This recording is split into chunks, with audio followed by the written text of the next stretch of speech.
In this video we are going to discuss about control statement.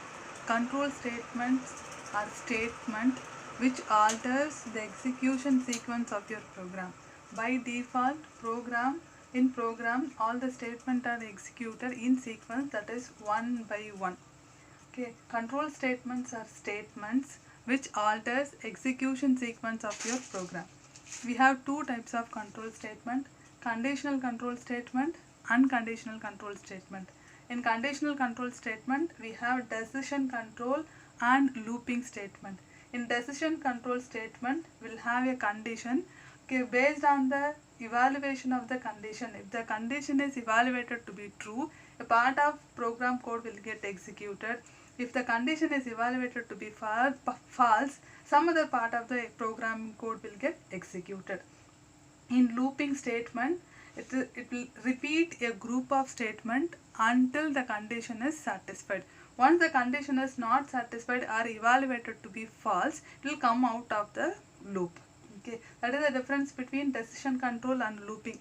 In decision control, it will evaluate the condition for once. Based on the evaluation result, it will execute some part of the program. But in looping, unconditionally, it will repeat the group of statement until the condition is satisfied. That is the difference between decision control and looping statement.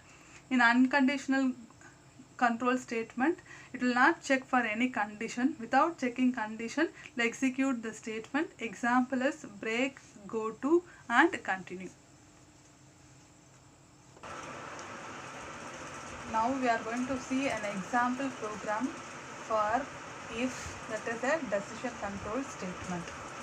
See, in this, before writing your program, we are going to analyze what is the problem given. Here the problem given is, we are going to find whether the given number n is odd number or even number.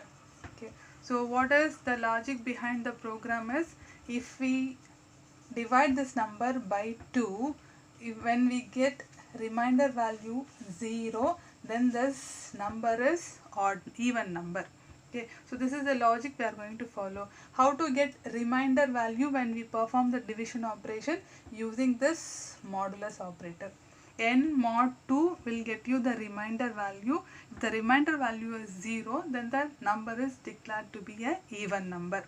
Okay, so here what is the input variable? Input variable is n. Okay, so n we are going to declare it as a integer value. So we have based on the structure of C program, we have included a header file, that is stdio.h. Preprocessor statement comes before all the other statement.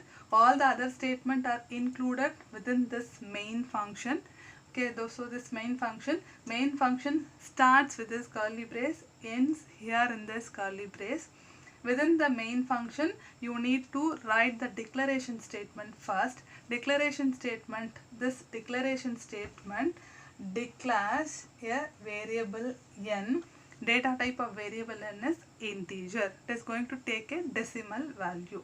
And then after declaration statement, we have written a input statement scanf to get the value for n from the user through your keyboard. Okay, what is the input function? Scanf function. Scanf function takes two parameters. First parameter is your control string. Control string is based on the value your variable is going to take. So your variable takes decimal value, so the control string is %d, followed by the variable to which we are giving values, that is memory address of the variable. This ampersand symbol specifies memory address reserved for this particular variable. In the memory address reserved for this variable n, whatever be the value you are getting, assign those values. Here I have declared the variable, and then value for the variable is got from the user, and then comes your processing statement. In this processing statement, I have used if. Why I have preferred using if? I am going to check for the condition once, so I have preferred using this if. What is the condition to be evaluated? Get the remainder value when we perform this division operation. If the remainder value is equal to be 0. Okay, so what is the equal to operator? This double equal to is equality operator. Okay, so when we perform this operation n mod 2, if the remainder value what it returns is equal to 0. If the condition is evaluated to be true, then the number n is even number. Okay, if the condition is true, then it executes this statement, that is printf even number. If the condition is evaluated to be false, then it directly goes to the else part. In the else part, I am printing the statement, that is odd number. Using this program, I can able to check whether the given number n is odd or even. The next video will see the example for other control statement.